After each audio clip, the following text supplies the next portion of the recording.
Julia Bernal, I'm so glad that you're back in the studio. Thanks for being here. Yes, thank you for having me. Happy to be here.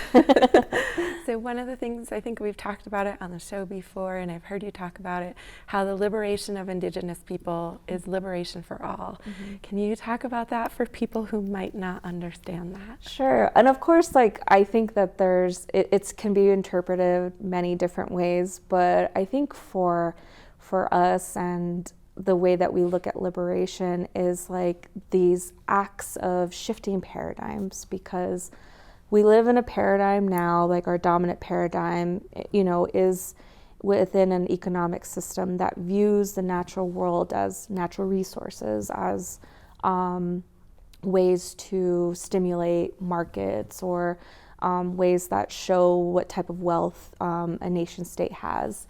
And if we think about liberation in the sense of dismantling that type of paradigm or worldview and returning to a worldview of Indigenous peoples that were, given original instructions upon creation to care for land, to care for communities, to respect what the natural world gives us and what they give us, we can also give back, can shift the way that we view natural resources and give a little bit more respect to those entities.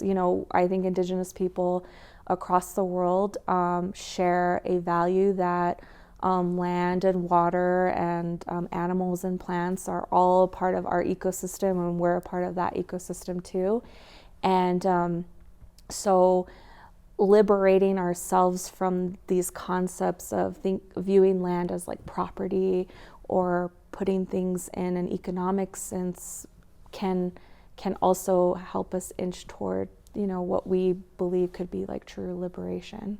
Yeah. So the Trump administration will undoubtedly affect communities and the environment in New Mexico. What are some of the things that you're most watchful of? Mm-hmm. Well, I think a lot of the environment community or the climate community, climate justice community, are looking at some of the rules that could be potentially rolled back, either rules under EPA or any other type of land management or water management office. And so with that being like a reality, and also, he did vow to step out of like the Paris Accord, and not to participate in that space. What I think we're seeing sort of continued even from like the Nixon administration is this agenda to cultivate domestic natural resources, to sever dependency from foreign oil or whatever. Mm-hmm.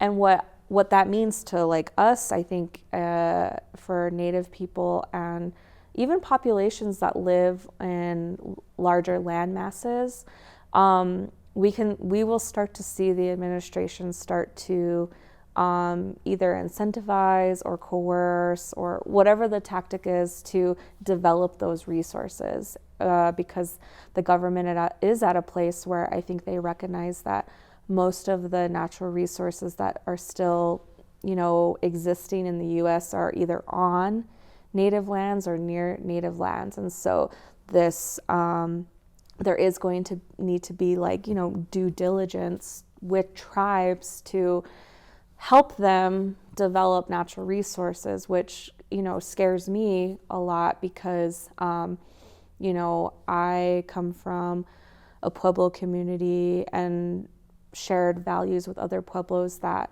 don't want to develop our land in that way and don't want to engage in that system. Of course, there are tribes that do that, and, some could argue that it is their sovereign right, but what type of development are we going to do that is outside of our worldview, which I feel could be could be dangerous. Mm-hmm. Yeah.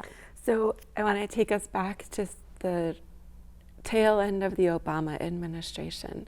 The Dakota Access Pipeline protests at Standing Rock.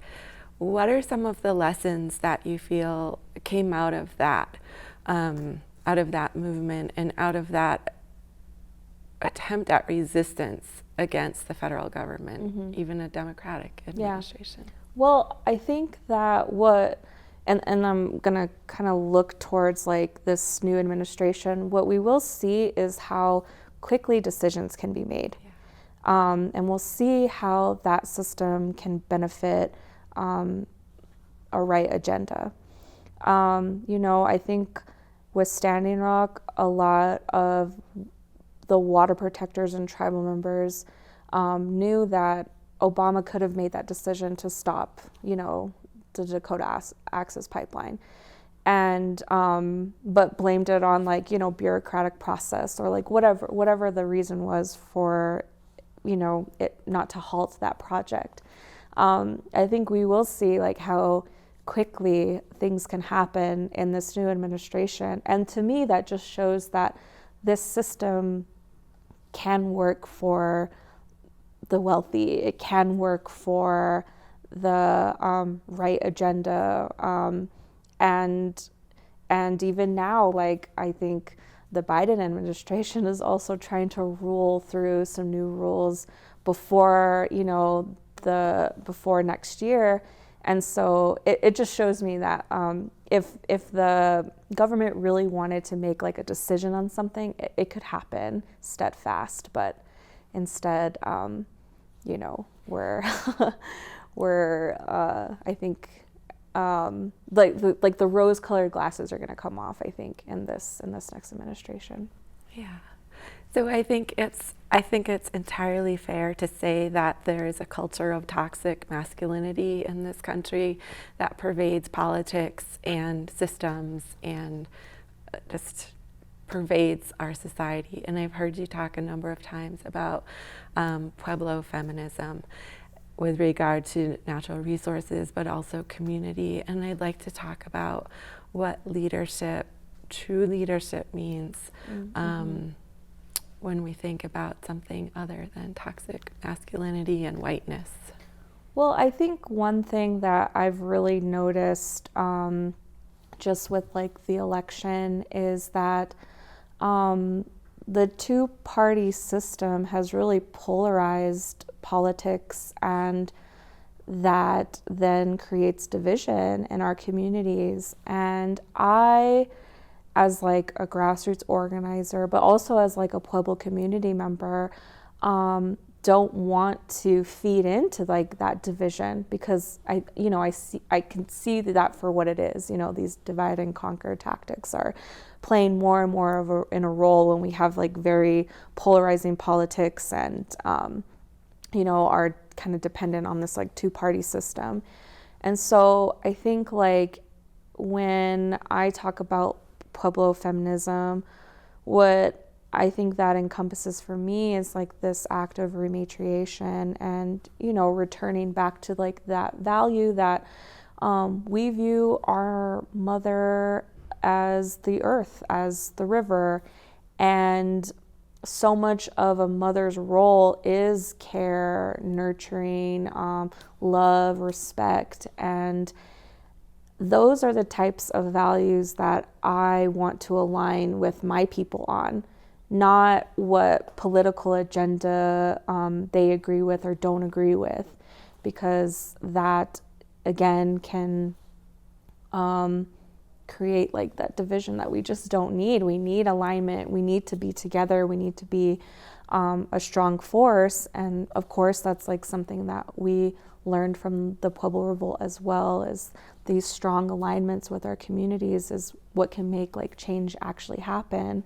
And so in terms of putting that example into feminism, it's really meant for all of our people. How can we uplift the roles of our men in our community? How can we uplift the roles of the mothers in our community, or their children, or elders, or non-binary trans community as well. You know, everyone's important, everyone has a role, everyone has a voice.